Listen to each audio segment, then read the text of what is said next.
Estão vendo aí, né? Aham. Não, então, esse trabalho, ele saiu do ano passado, e eu achei ele curioso. Né? Não é, é um pouco diferente do que eu costumo apresentar, porque ele não é de metabolismo de lipídio em inseto, ele é de metabolismo de lipídios em mamífero, mas é com extração de um peptídeo de inseto para tratamento de obesidade. Eu achei ele curioso. Isso é nossa revista dessa editora, a MDPI, que é uma editora de Open Access, então tem umas revistas assim, ficamos no borderline entre predatório ou não, mas é uma revista considerada séria, mas publica os artigos, são artigos lá com muita repercussão. E, se eu não me engano, ela é uma revista asiática, eu acho. Vocês, obviamente, publicada em inglês, mas era uma revista, se ser coreana ou chinesa, não sei. E publica muitos papers do pessoal dessas regiões. Tá? E esse paper, por acaso, é de um grupo coreano.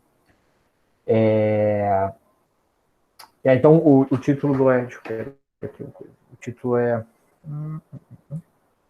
Exploring the Role of a Novel Peptide from Allomerina dicotoma larvae in ameliorating lipid metabolism in obesity. O abstract está meio fora de foco, mas vamos lá. The aim of this study was to identify an anti-obesity peptide from Allomerina dicotoma and investigate the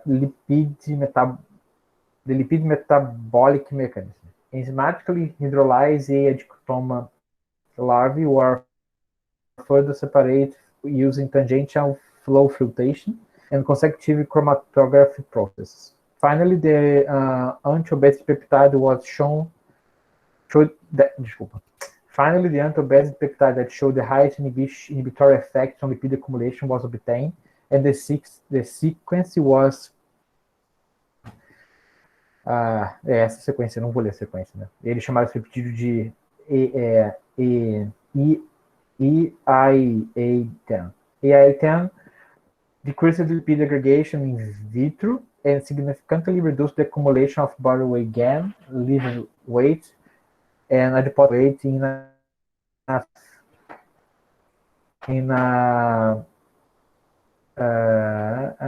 a high-fat feed mice.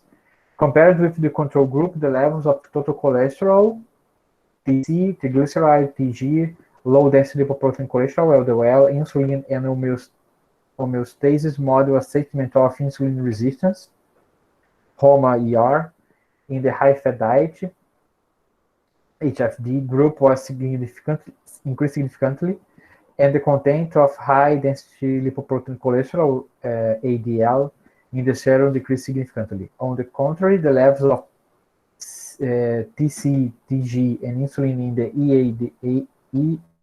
EIA10 group decreased significantly, and the HDL content increased significantly compared with the HFD group. Additionally, EIA10 dramatically decrease mRNA and protein levels of transcription factors involved in lipid adipogenesis. Taken together, our results suggest that EIA10 could be a promising agent for the treatment and prevention of obesity. Então, na introdução, o que ele fala?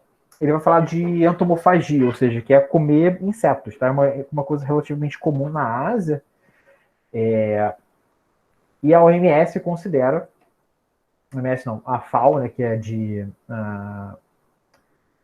a associação lá da ONU para alimentação, considera que a entomofagia é a fonte de proteína do futuro. Então, a gente comeu antes da pandemia Doritos de grilo que eu trouxe para vocês lá do Congresso nos Estados Unidos, feito com farinha de grilo. E a ideia é essa, que a gente consiga... É uma forma muito fácil de você produzir proteína. Ela é muito mais barata, gasta muito menos água, ocupa muito menos espaço do que você criar boi, porco, ou outra fonte de proteína tradicional. Não necessariamente você vai precisar comer a larva inteira, mas você pode criar, secar e produzir farinha enriquecida de proteína para aumentar a quantidade de proteína que as pessoas vão comer no futuro. quando a gente tiver muito mais gente para comer, ou você tiver efeito de aquecimento global, por exemplo, mudanças climáticas que diminuam a área de pastagem, por aí vai. Então ele fala um pouco de entomofagia, e aí ele fala que já se sabe, que citou alguns trabalhos, que extrato de larva de besouro tem efeito terapêutico. Isso é usado em medicina tradicional, usar isso como tratamento para doenças várias, né? Assim como a gente usa planta aqui. E ele fala que as doenças metabólicas envolvendo lipídios, né, obesidade, lipidemia, tem poucas alternativas para tratamento farmacológico. Ele fala que a única é o orlistat, não é a única, mas tem outras, são poucos tratamentos que são seguros e eficazes para tratamento de obesidade, ou de lipidemia, ou síndrome metabólico, por aí vai. Então, o objetivo, a hipótese dele, né? Esse aqui é a larva do besouro, tá? A Alomirina dicotoma. A hipótese dele é de que peptídeos hidrolisados extraídos dessa larva aqui têm efeitos antiobesogênicos, tá? Então, o que ele vai fazer? Ele vai pegar suco desse besouro, da larva desse besouro, hidrolisar os peptídeos, então ele vai ter um monte de pedaços de proteína, e ele vai testar esses pedaços de proteína que ele extrai desse besouro para saber se tem efeito antiobesogênico ou não e tentar descobrir o mecanismo. Isso que ele vai fazer. Beleza? Aí aqui, eu cortei algumas tabelas, tá? Porque tinha umas coisas, informações que eu acho que não eram relevantes, que não era resultado, era coisa de método. Então, na tabela 3, ele mostra quais são as condições que ele fez. Então, ele pegou o suco do besouro e ele vai passar por diferentes tipos de reações enzimáticas para hidrolisar essas proteínas e obter esses peptídeos. Então, ele vai usar pancreatina, protease alcalina, alfalase, tem umas coisas que são comerciais, alfalase, alcalase, neutrase, um monte de tipos diferentes de proteases, tá? Tripsina, tripsina, tá aqui a abreviação. A temperatura que ele usou, tá? A maior parte estava 50 graus, tirando o tripsina e pepsina, que foi a 38. O pH, a maior parte 7, a não ser pepsina, que é estomacal, então pH 2. E como é que depois ele inativou lá a reação e teve lá então aqui ele vai pegar depois esses peptídeos que foram hidrolisados e testar para ver qual é que vai ter atividade, tá? Não sei se está muito pequenininho para vocês verem aí, mas aí aqui no ar, tudo colorido, né? Não gostei desse gráfico, não, achei ele meio poluído. O que ele está medindo aqui é o acúmulo de lipídios, que então ele vai pegar então células, tá? Pré-adipócitos, e ele vai colocar esses diferentes peptídeos, suco de peptídeo agora, né? E vai medir o quanto de lipídio acumula nessas células. Então aqui o branco é o controle, que é o 100% dele. E se vocês olharem, independente do tipo de tratamento que ele fez, ele tem um resultado, tem uma redução que vai beirando ali em torno de 50% na quantidade de lipídios que aparece na célula. Tá? Então, de fato, tem algum efeito antiobesogênico que ele quer descobrir. Sim. Desculpa interromper. Eu não sei se você falou, mas eu não prestei atenção. Qual o objetivo do trabalho? Ele vai querer estudar se esse suco desse besouro tem algum efeito antiobesogênico. Ah, tá. Obrigada. Porque ele fala que esse besouro é usado para tratamento. Extrato de besouro é usado como tratamento para várias doenças, então é uma coisa meio de investigação de produtos naturais, alguma coisa assim. Aí depois ele vai fazer uma ultrafiltração primeiro, tá? Ele vai pegar lá o extrato esse extrato aqui que teve um efeito bom, tá? Vai ultrafiltrar, então vai começar a tentar separar para achar qual é o peptídeo ou quais peptídeos têm de fato esse efeito que ele está vendo aqui. Aí ele faz primeiro uma ultrafiltração, coloca a mesma quantidade de peptídeo em todo mundo, tá? Que tá aqui, e quantidade de proteína, né? 62,5 microgramas por ml. E ele vê que a primeira fração não tem efeito, a fração 2 e 3 tem algum efeito já significativo, mas a fração 4 e 5 é que tem mais efeito de inibição. Tá? Então ele sabe que o peptídeo dele deve estar aqui nesse pedaço aqui. Aí aqui ele mostra aqui no C e no D um cromatograma da cromatografia que ele está fazendo para conseguir separar os peptídeos, tá? Então vai passar em diferentes colunas para estar separado. Então essas frações aqui que estavam todas misturadas, na verdade a fração ele vai usar a U4, que tem na média a maior inibição. Então ele vai passar numa coluna, e aqui o que ele está vendo aqui é a absorvância em ultravioleta, então é onde estão as proteínas. Então se você olhar aqui tem um pico A, um pico B, um pico C aqui que está cá em cima, que é onde tem mais proteína, e um pico D aqui. Calma aí rapidinho, gente.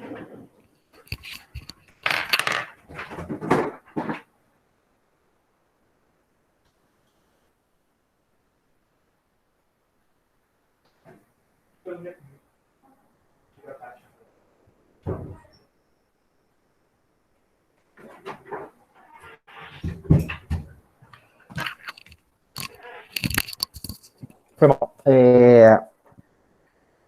E aí ele vai pegar essa fração C aqui, que tem maior quantidade de proteína, e vai passar numa segunda coluna para fazer a... Não, desculpa. Ele vai fazer essa fração A, B, C e D. E aí ele pega essas frações aqui, separadas já, e aí testa de novo e vê que todas elas têm atividade. Tá? Então a fração A, B, C e D. Aí depois o que ele vai fazer? Ele vai pegar a fração C, todas elas têm basicamente a mesma atividade. Por que ele pega a C? Ele pega a C porque aqui tem mais proteína, tá? Então ele ia ter mais material para trabalhar. Então ele pega a C e passa numa segunda coluna, e aí ele vê 4 picos, né? C1, C2, C3 e C4. E aí ele vai testar a atividade, e ele vê que a fração C2 não tem atividade, não é significativa inibição. A fração C1 e C3 tem alguma atividade, e a fração C4 é que tem a maior atividade de inibição. Tá? Então, com isso, ele está separando ali os extratos para ver aonde está o peptídeo que tem efeito lá. Não quer dizer que só tem um, tá? Mas ele tá tentando pegar pelo menos o que ele acha que vai ter mais efeito. E aí... Aqui é a tabela 1, que está fora de ordem. Ele vai jogar na espectrometria de massa para saber quais são os peptídeos que estão ali dentro. Tá? Para saber o que está ali. E aí ele tem um monte de peptídeo. Desde peptídeos pequenininhos tem, sei lá, 6 aminoácidos, até os maiores tem 14. E aí aqui tem a composição molecular, o peso molecular, e aqui ele testa individualmente cada um desses peptídeos que ele encontrou. Tá? Então ele sintetiza quimicamente esses peptídeos e testa individualmente, e ele vê aqui então que ele tem o quanto inibe em relação ao controle. Então você vê aqui que tem inibição de 57%, 56%, por aí vai. E o que mais inibe é esse aqui, o 15, tá? Que tem uma inibição de cerca de 30%. Inibição de 70%, né? Então fica 30% da acúmulo de lipídios do controle. E é esse aqui que ele vai escolher para trabalhar mais para frente. Tá? Então ele vai escolher esse peptídeo aqui, que é o que inibiu mais. Aí o que ele vai fazer? Ele vai fazer... Aí ele começa aqui a trabalhar com rato agora, tá? Com camundongo. Camundongo.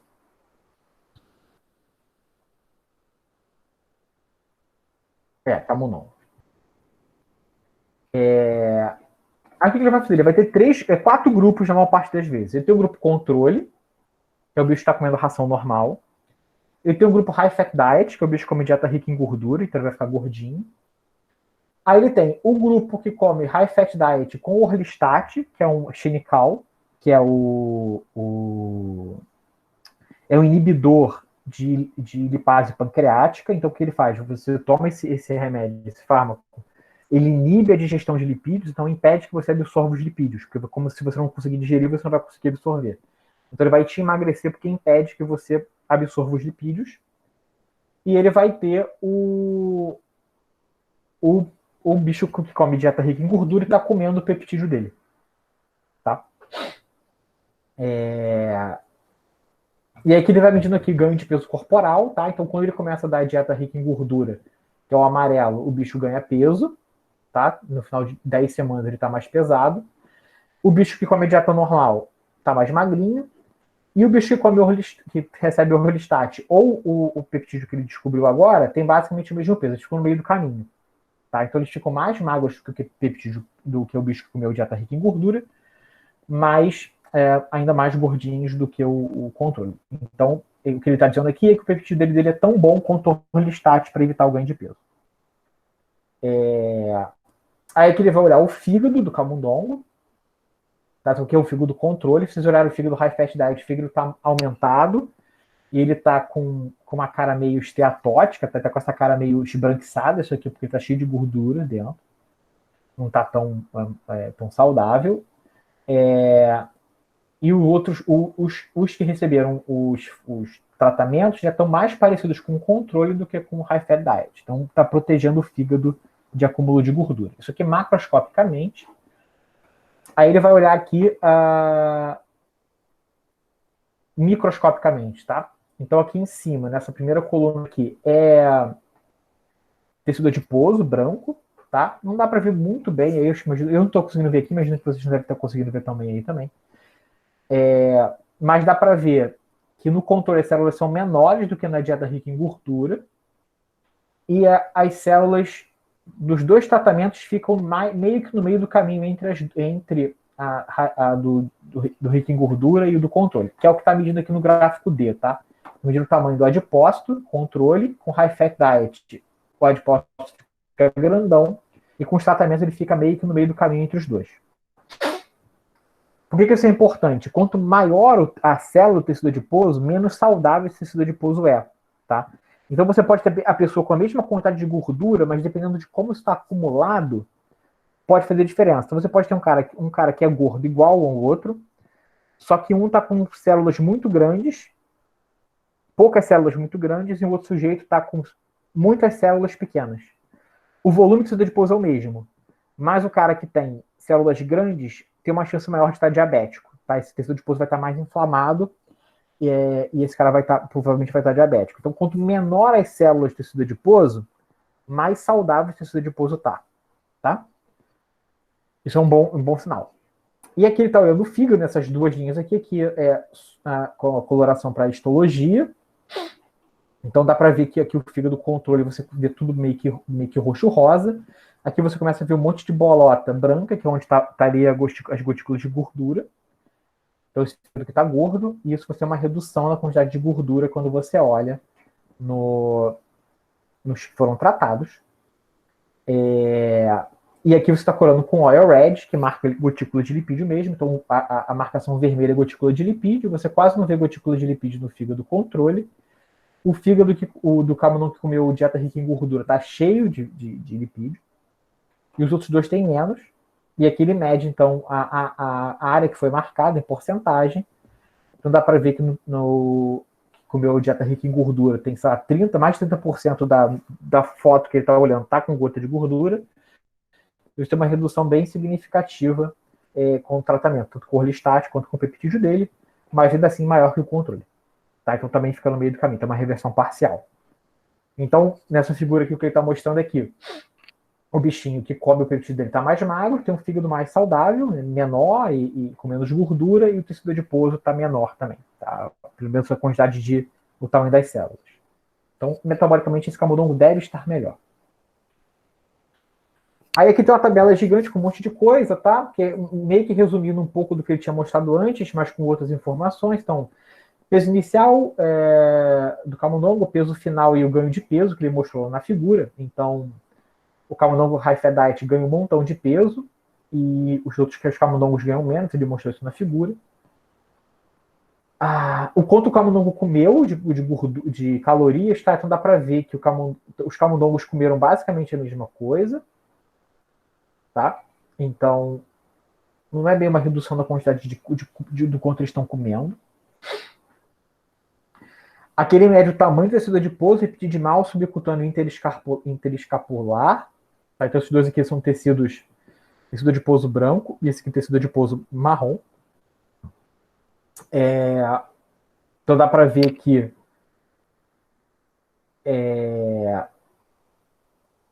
você tem uma redução do tecido adiposo branco, você tem uma redução comparado com a dieta rica em gordura. O tecido adiposo branco está menor do que o controle.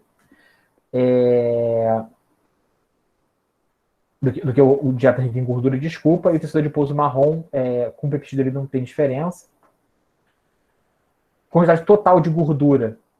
Também o camundongo que come a dieta rica em gordura aumenta a quantidade de gordura, e os que comeram os tratamentos tem uma quantidade menor de gordura total. Peso do fígado está menor também.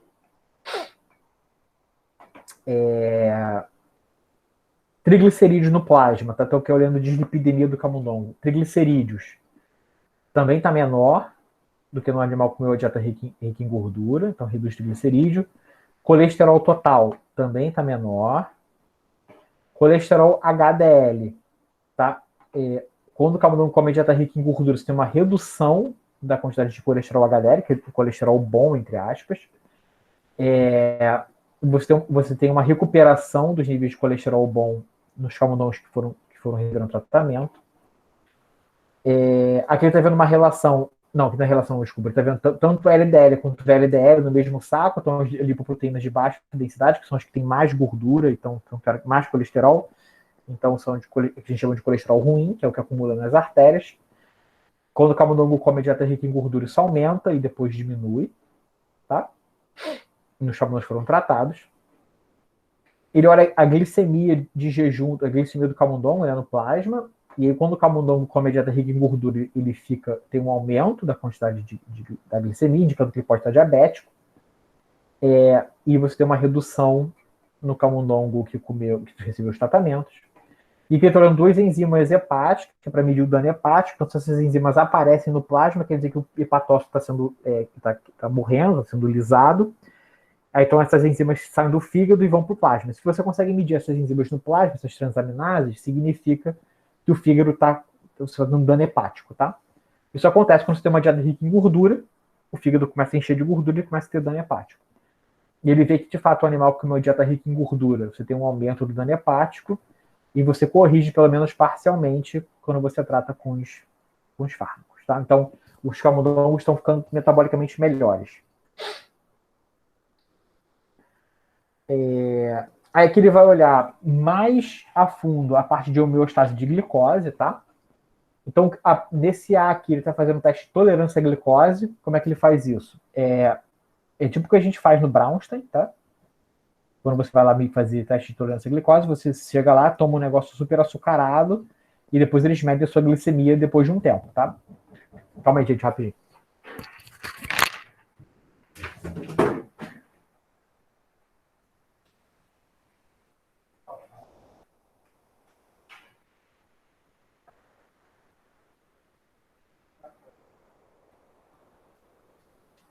Não, eu tenho esse dele, pode ser que eu possa. Pode botar junto o filme dele.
Fui pegar meu almoço.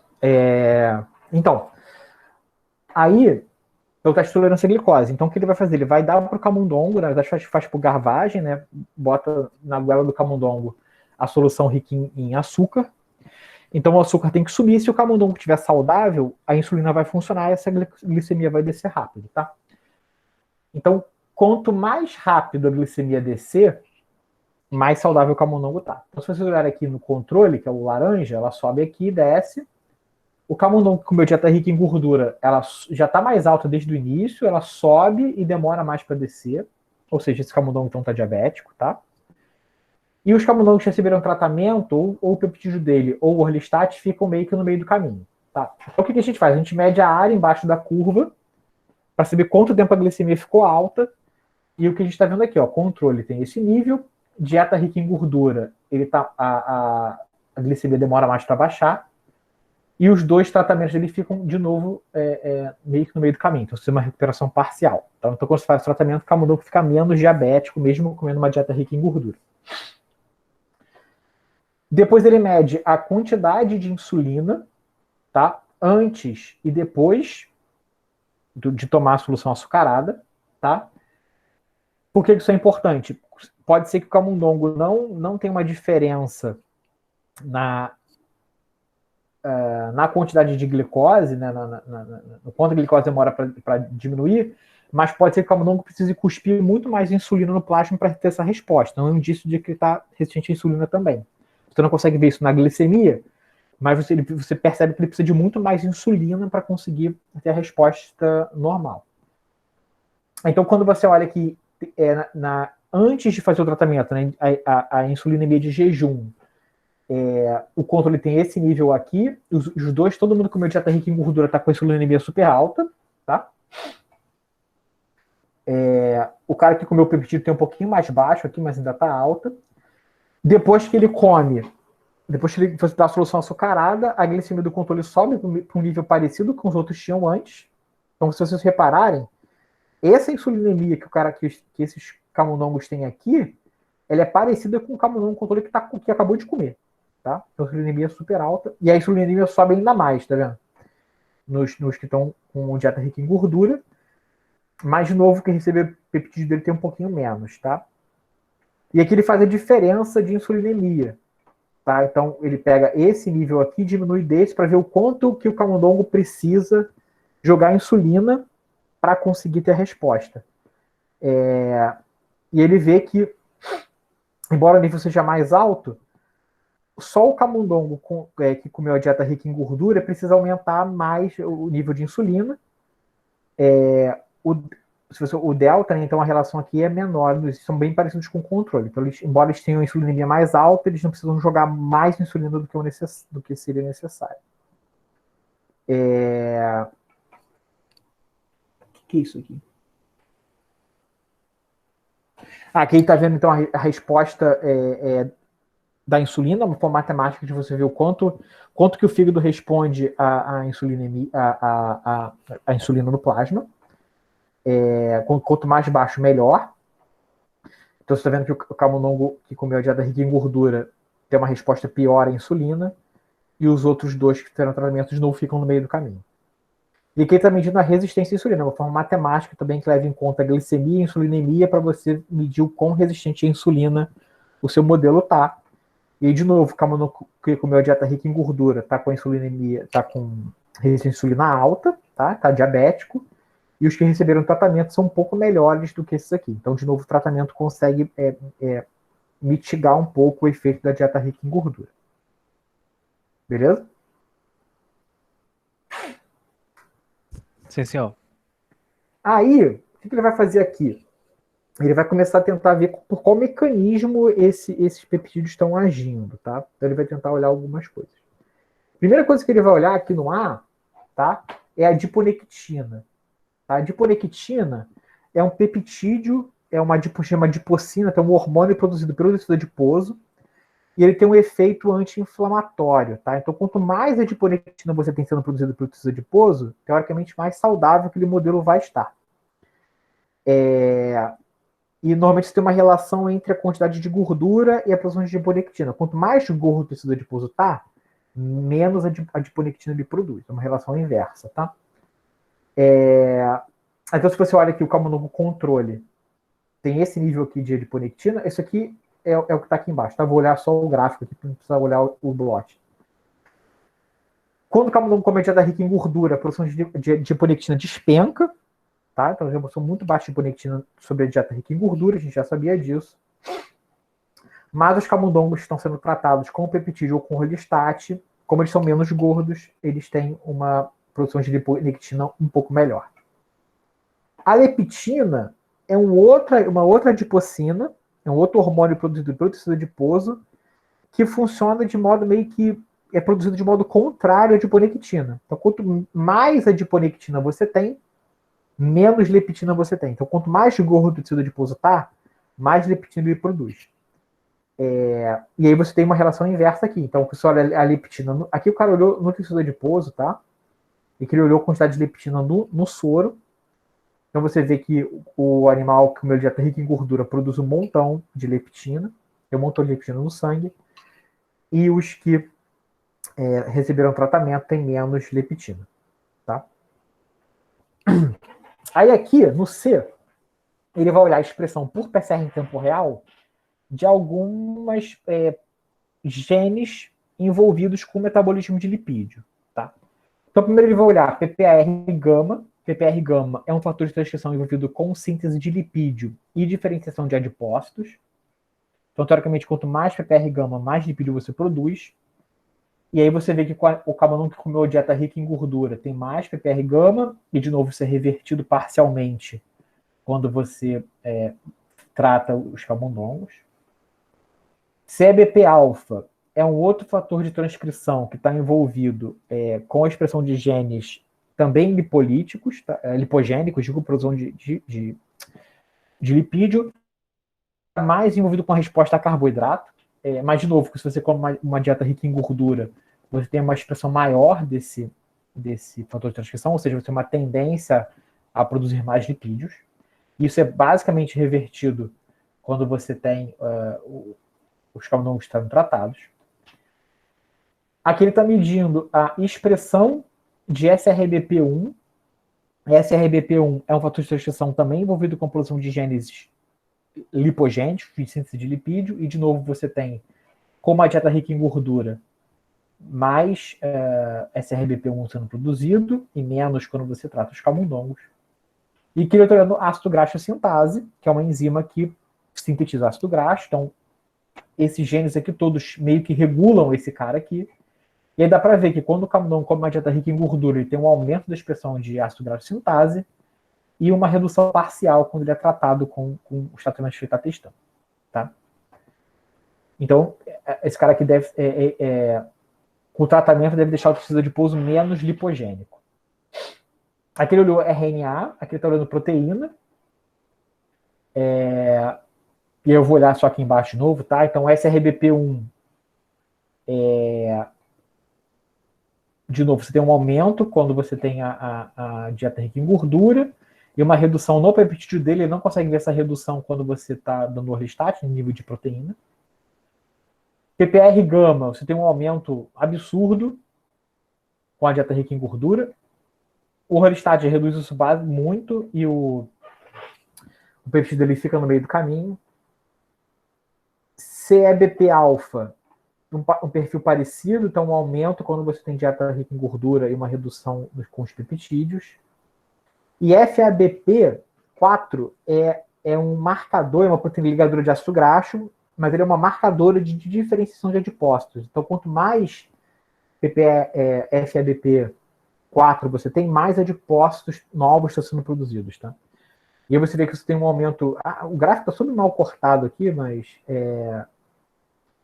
Você tem um aumento grande de FABP4 no animal tratado com dieta rica em gordura, e quando você faz o tratamento com o peptídeo dele ou com o orlistat, você tem uma redução significativa, ainda assim, bem longe do controle ainda. Tá? Então, de novo, parece que o peptídeo dele fica ali parecido com o orlistat e no meio do caminho entre o controle e a dieta rica em gordura. Tá, aqui agora ele vai olhar, aqui está olhando tecido adiposo, aqui ele vai olhar fígado, tá? Então ele vai olhar genes envolvidos com síntese de lipídio, tá? Ácido graxo sintase e acetil-carboxilase. ácido graxo sintase, eu falei, sintetiza ácido graxo, e a ACC, que está antes na via, produz o malonil-CoA, que vai ser o substrato para ácido graxo sintase. Então, elas trabalham juntas, tá? Em sequência. Tá, então ali no fígado, isso aqui, o B é o gráfico do A, tá? Então, quando você dá uma dieta rica em gordura, tanto o ácido graxo sintase quanto a ACC aumentam em quantidade no fígado. Então, esse fígado vai estar mais lipogênico, vai produzir mais lipídio.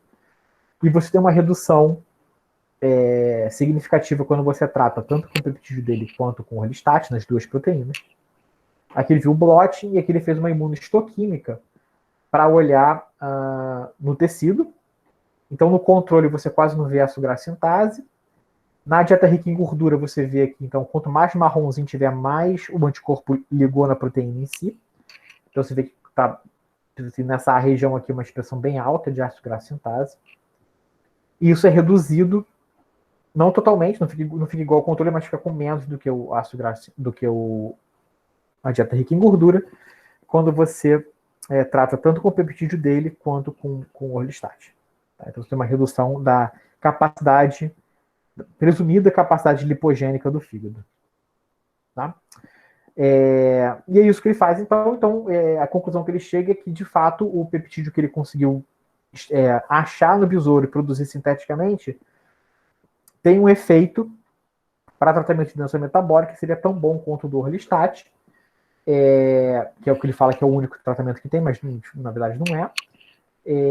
Ele tenta ver por qual mecanismo isso acontece, então ele testa tanto em tecido adiposo quanto em fígado alguns efeitos sobre o metabolismo de lipídio, mas ele não consegue desenhar muito bem qual o mecanismo, porque não sabe onde que esse lipídio está agindo, como que ele faz essas coisas todas, mas ele parece ter algum efeito.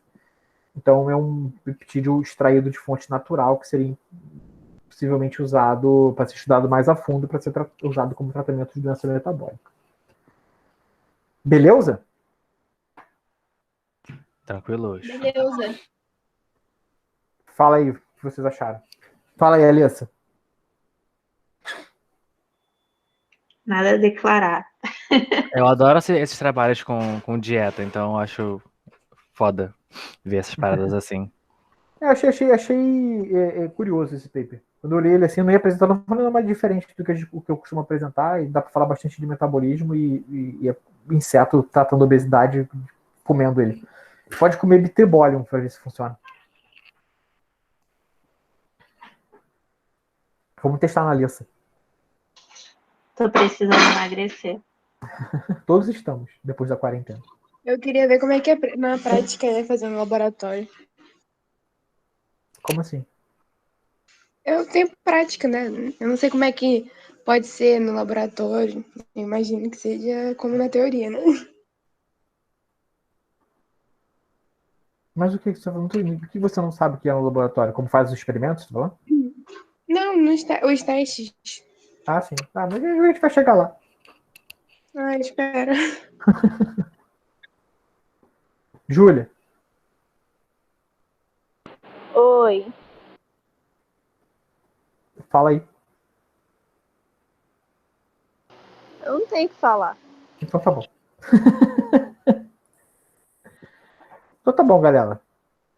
Belezinha. Fechou. Quem apresenta depois é a Alissa, né?